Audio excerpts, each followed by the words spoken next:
Let's get it. Hey, first win in Lambeau. Hey, first of many to come. Let's get it.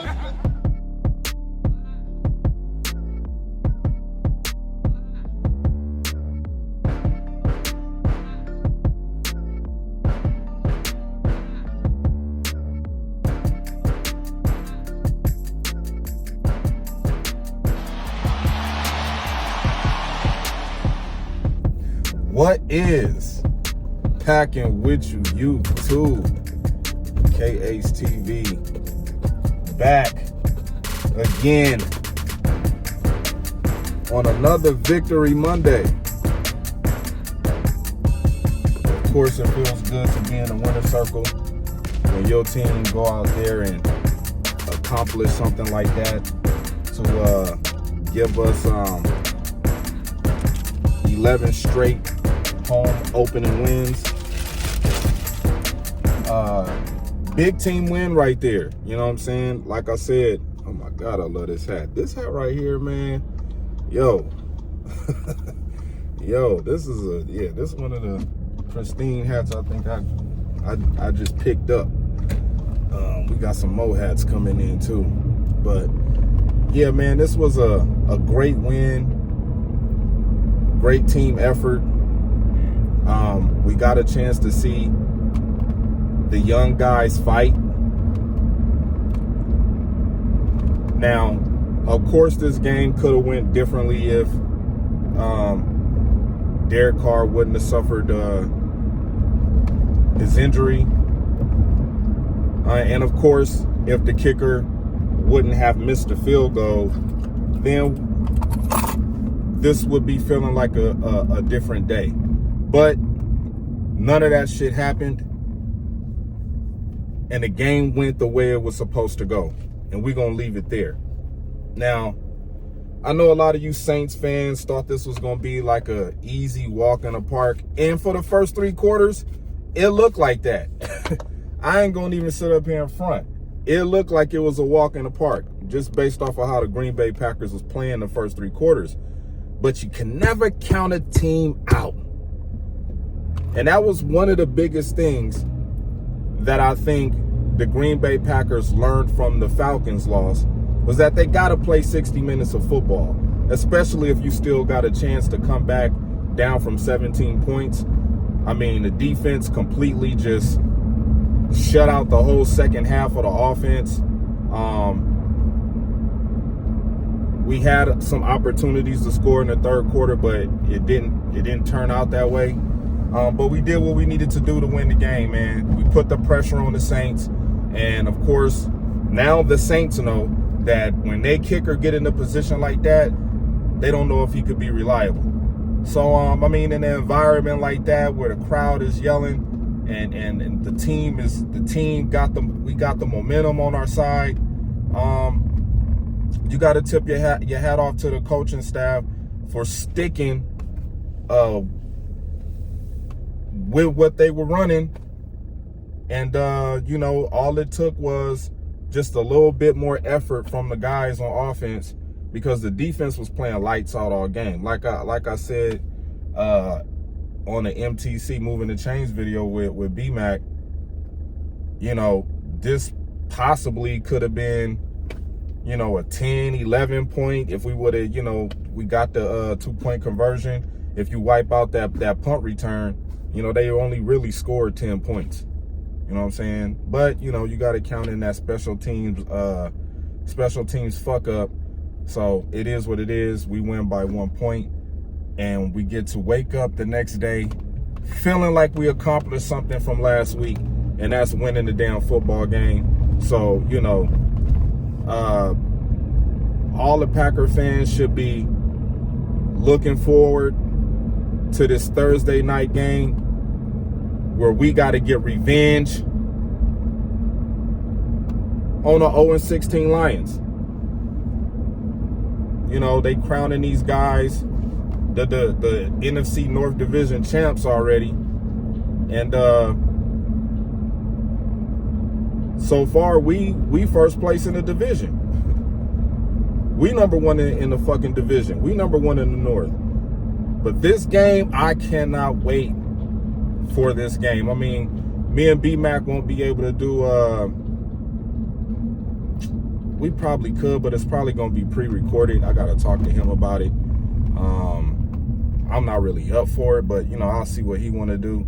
And if he's game, then I'm game, and we'll probably do a pre-recorded moving the chains, and I'll probably drop it maybe the day of the game or the day before the game.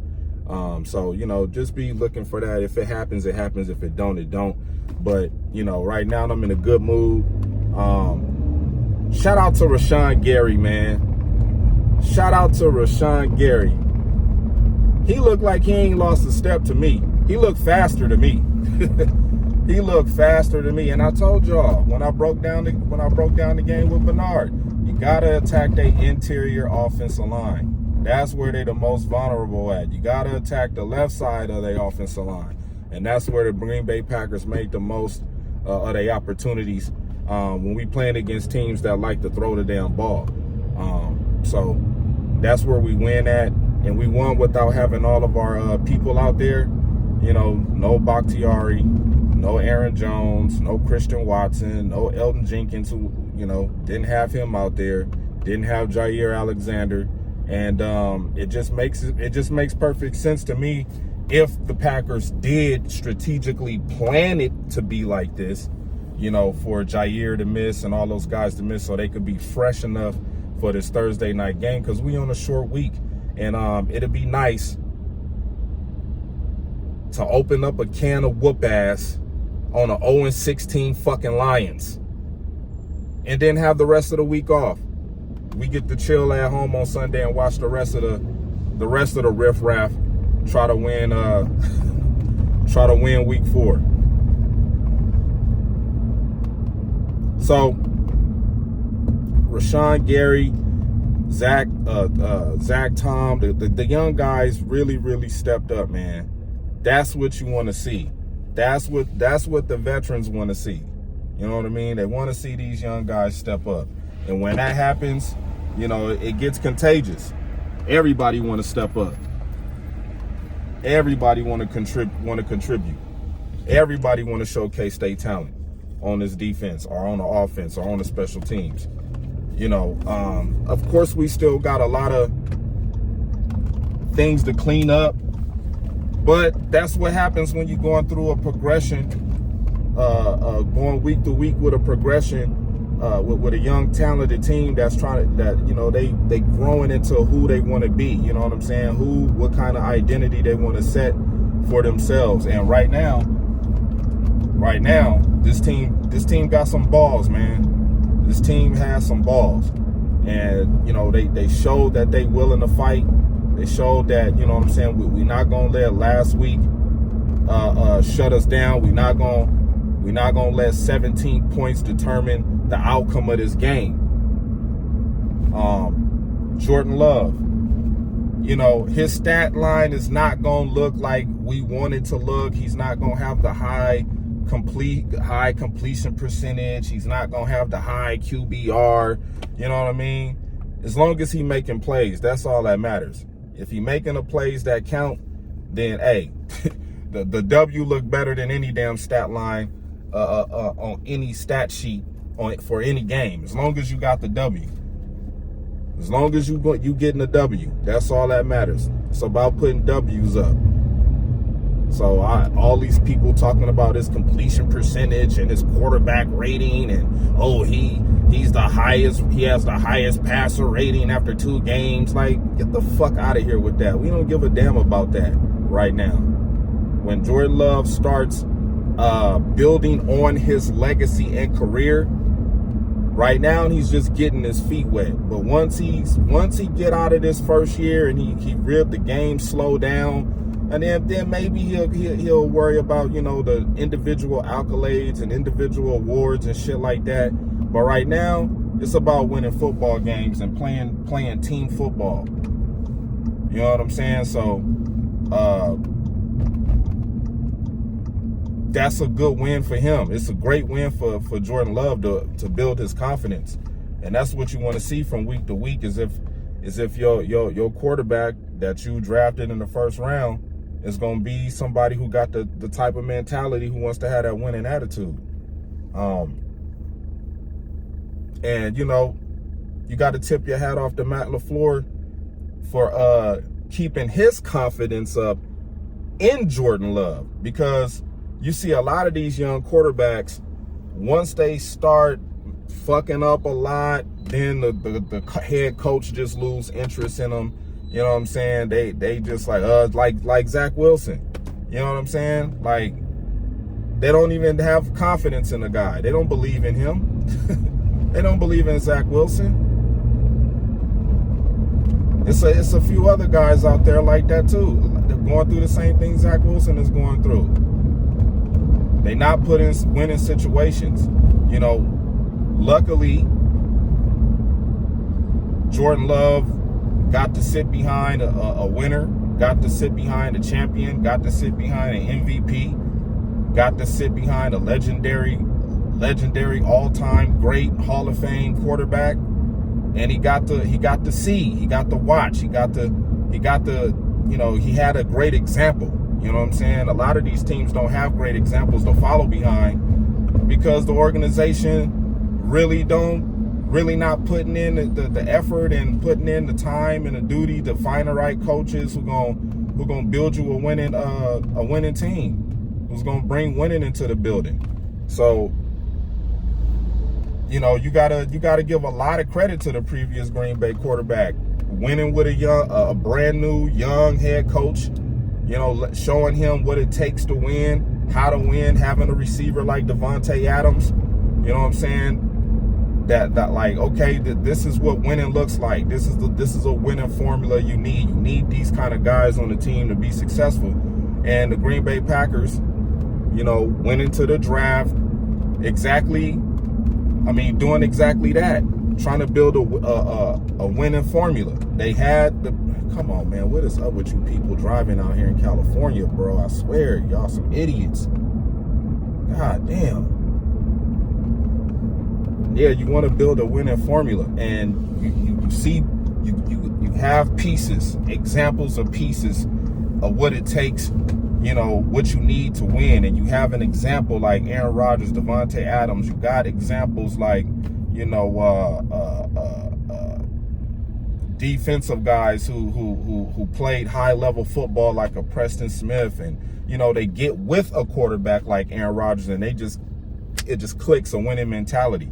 So now you have Jordan Love who has the whole team behind him because they know that's what it's going to take. If we got confidence in him, then he's going to be confident to go out there and perform at a high level. You know, look how many teams are doing it. You don't see a lot of teams doing that.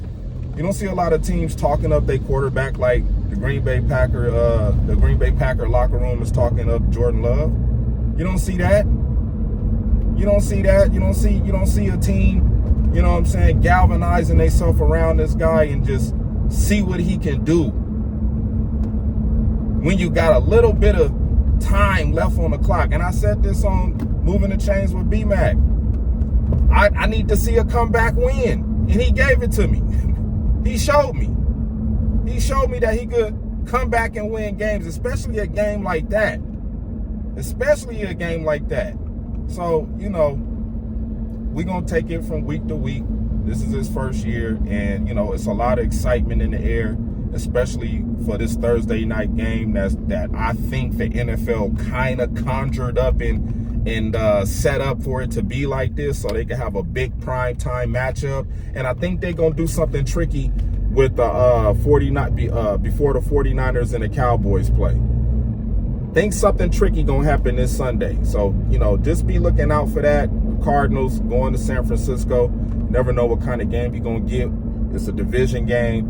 And the following week after that, you got the Cowboys and the 49ers matching up. So I think the NFL and Vegas, this season, the wheels are turning for this season, man, and see how this whole entertainment football thing is going to pan out.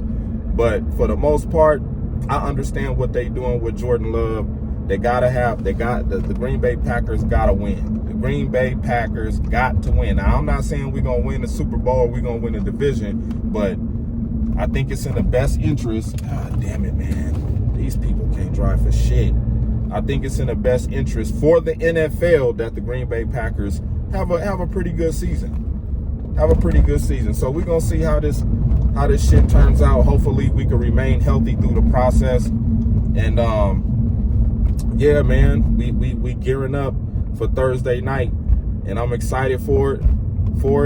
So Gridiron Blitz. Yeah. I'm ready for it, man. I know you're going to go live for the game. I hope you go live for the game, because I'm definitely going to be in the motherfucking chat. And like I said, man, this team is building its character, building its identity. You know what I'm saying? And I think they're going to be in good hands, man. The more and more they play as a unit. Sky's the limit for this squad, man. So before we go and end the show, go Pack, go.